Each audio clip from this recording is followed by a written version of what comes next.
I've had quite a few people on my channel ask me about the different bikes that I own and if I can make a video showing those. So that's what I'm going to do here. And so this video is probably more for my subscribers, but I'm going to show the 4 bikes that I own. Even though I've done a lot of reviews on a lot of different bikes over the years, I only keep 4 bikes. I have a pretty good deal with my shop where I can ride a bike for a year or 2 and then sell it before I put a lot of miles on it and then swap it out. So I'm continually swapping out bikes. And so I'm going to show you all the bikes that I own and kind of talk about what I use each bike for. Alright, I'll start by showing my road bike in my 4 bike fleet. And this is a bike that I have for training in the summertime. I don't ride this bike a whole lot in the wintertime. In the summer here in Florida, our trails can get really wet. We get a lot of rain in the afternoons, and the humidity can also be higher in the trails than even outside. So it could be 80–90% humidity in the woods. And so it's nice just to sometimes get a break from training on the mountain bike. Here in Florida, we also have a lot of bugs, a lot of ticks and chiggers, and I've gotten just mauled by chiggers from the trails. So again, sometimes it's nice just to get on the road bike, especially in the mornings, like on a Saturday or Sunday morning when you're riding early. The trails can be wet, especially if there's a lot of grass on the trails in some sections, a lot of dew and stuff on the trail. So again, a bike that I used in the summer. There's seasons that I go through where I've just given up road biking. You know, I'll have someone that I know get hit by a car, or someone locally will get just completely demolished by a car, and I'll freak out about it and give up road biking for a year or 2 and then get back into it. But this is a bike I've owned for a couple years, and I don't do a lot of group road riding. I like going out by myself or going out with a small group. I do some larger groups at times, but it's hard to get a really consistent good workout in a big group. Like I did a group ride this morning, and you know, when I was in the front I was pulling 350 watts. When I was in the back, I was like 150. So there's a big, you know, difference in the consistency. And if it's a really large group, I mean, you might be drafting behind someone 90% of the ride. So I just get a better workout if I go out by myself. This is the only bike that I have that has a power meter. I have the Stages power meter, which I did a review on, and connected to my Garmin. So if I want to train with power and I want to train in a specific zone, I use my road bike. On my cross bike, my previous cross bike, I had an Ultegra crankset, so I could take that crank arm off and I could put it on the cross bike to have a power meter. But after I did that a couple times, I just, you know, kind of got old, and I just left the power meter on the road bike. So again, if I want to train with power and I want to do intervals on the road, this is what I use. This is a bike that's it's a Giant TCR. It's got full Ultegra, Giant cockpit. I actually had a stock bike and the frame cracked, and I got this one as a frame set, so I just transfer the components. But this one is full Ultegra.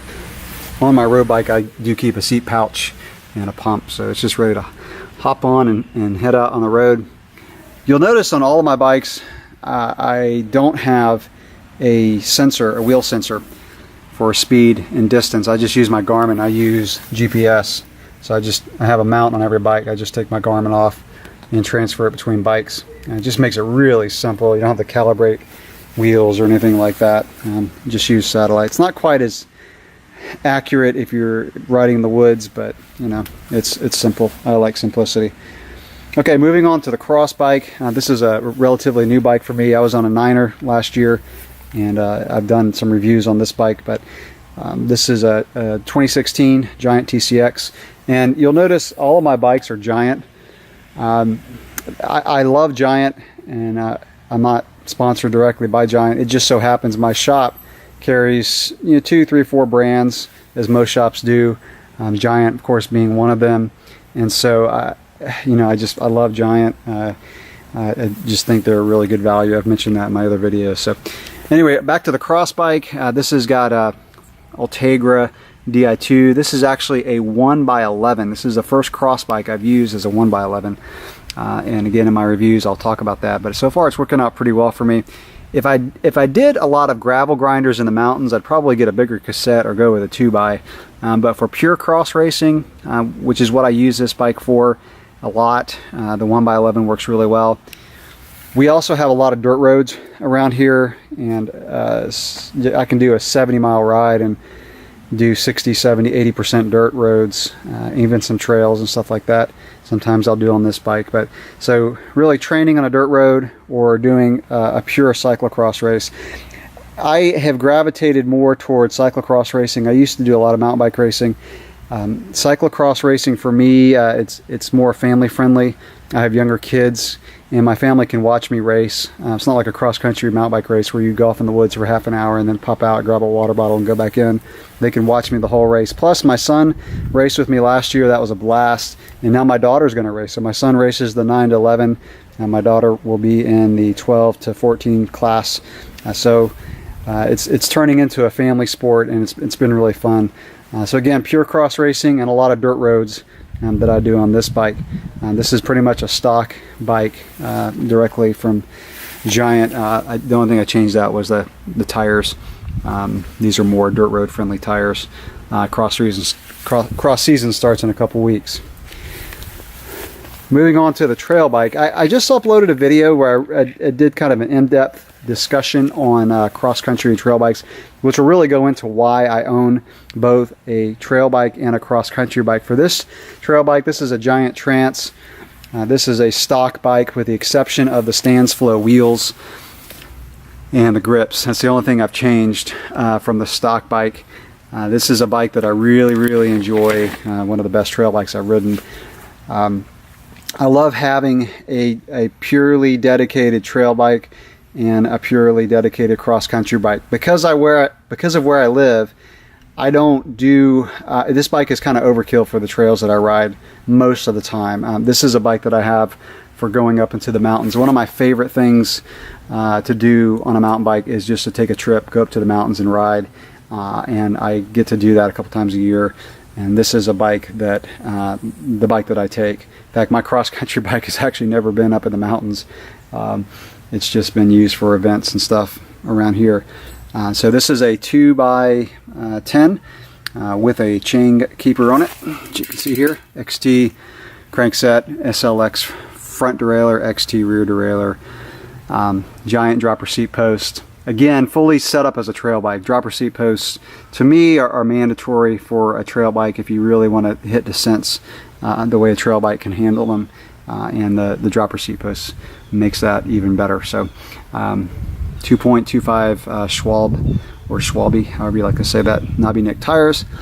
Fox fork. This bike has a Talus fork on it.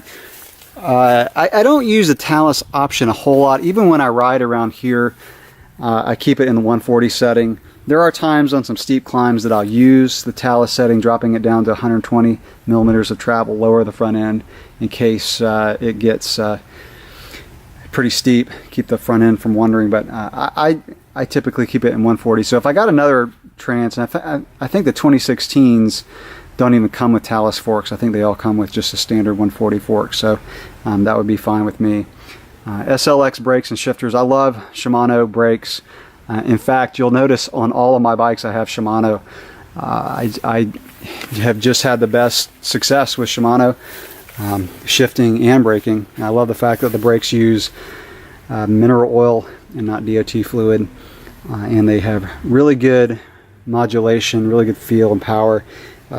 I've used Avid brakes in the past on some of my bikes, and I've had some problems with them. The new Avids that have come out, the guides, from what I hear, are really good. So I'm curious to see how those would feel. I'm sure I would like those from what I've read.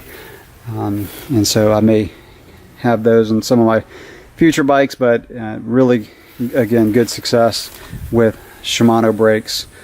And this bike has a 160 rotor, or 180 in the front, 160 in the back. So like I said, set up as a trail bike. By having two bikes, two mountain bikes, I don't have to make compromises on the setup, which is nice. So onto the cross-country bike, Giant Anthem. This is an aluminum frame, and this is a custom build. All of my bikes that I've showed you, the road, the cross, and the Giant Trench trail bike, are set up stock. With, like I said, I did change out the wheels on the trail bike, but my cross-country bike is the only bike that I have set up with custom components. So I got the frame, and then I built it up with custom components. So I built this up as a 1x10, and when I built this bike up about 1.5 years ago, Shimano did not have XT out yet as a 1x system. Now they do. But so I went with Race Face, and this is a 34 tooth narrow wide chainring. I've dropped the chain twice on this bike. I actually did it last week and bent the chain and had to take out a link. But for the most part, I've had really good success. I've got a Shimano XT cassette, XT rear derailleur. The Race Face cranks have been really good, pretty light, and I built this up with the Stan's Podium wheels. This bike without pedals is 23.3 pounds, so this turned out really light. Because the fact that I don't ride in a lot of hilly terrain, I can get away easily with a 1x10, and that saves some weight. The 1x11 XT cassettes are almost 0.4 pounds heavier than the 1x10. And then of course the Stan's Podium wheels that I've used on this bike are really light. I think like 1330 grams for the whole wheel set. And so that's what helped keeps this bike down in terms of weight. The aluminum frame, you know, it's not a heavy frame. The carbon would be lighter, of course, but you know, I've had no problems with the aluminum frame. I'm thinking about upgrading to carbon coming up pretty soon. The Anthems were back ordered for a while, but I think I heard that they're coming out pretty soon. So I may upgrade to a carbon frame. We'll see how that goes. So I've got a Thompson seat post. Again, everything's just custom on this bike as far as the components. I hand built it the way I wanted it. A 90mm stem and a riser bar. I had a flatter bar on this bike, but I went to a low rise. This is a 20mm rise, 725 width. Well, kind of a wide bar for some people on a cross-country bike, but I like it. It's got the ESI chunky grips. These are pretty light, and of course a Fox 100 fork. I had mentioned if in my other video, if I ever went to one mountain bike, I'd probably go with an Anthem with a longer fork. But by owning two bikes, I can keep the front end low on this and keep it as a pure cross-country bike, and you know, I've got my trail bike for longer travel needs. So XT brakes on this, XT shifter, just one shifter, and the Schwalbe Rocket Run tires. These have been a great tire on this bike. I use my cross-country bike for a lot of my riding around here. Like I said, my trail bike's just a little overkill for my local trails. So when I want to just get out and ride hard, ride with friends, do Strava segments, do some hard training, I choose the cross-country bike. It's faster than the trail bike. That doesn't mean I don't ride my trail bike on my local trails. I do ride it and I have fun, especially if I just want to cruise or just attack downhill sections. We don't have a lot of consistent climbs here, but we do have just kind of up and down sections, and so the trail bike's still fun for just attacking those downhill sections. But for overall speed, when I just want to ride fast, I choose the cross-country bike. Not only do I have Shimano on all my bikes, but I also have Fox on both of my mountain bikes, rear and front shock. I've just had the best success with Fox. I know how to work on them. You know, I've used RockShox. I've had a problem with a lot of RockShox stuff in the past. It's been a few years since I've used RockShox, so they may be a lot better now in terms of reliability, but I just stick with Fox. It you know, works well for me. So that is my fleet of bikes, and I've asked myself if I ever had to get rid of a bike, which one I would get rid of, and it'd probably be the road bike.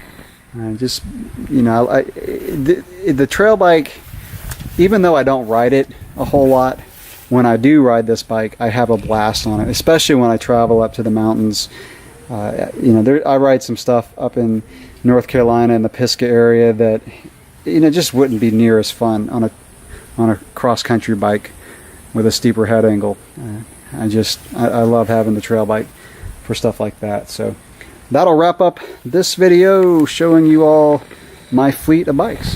Thanks for watching.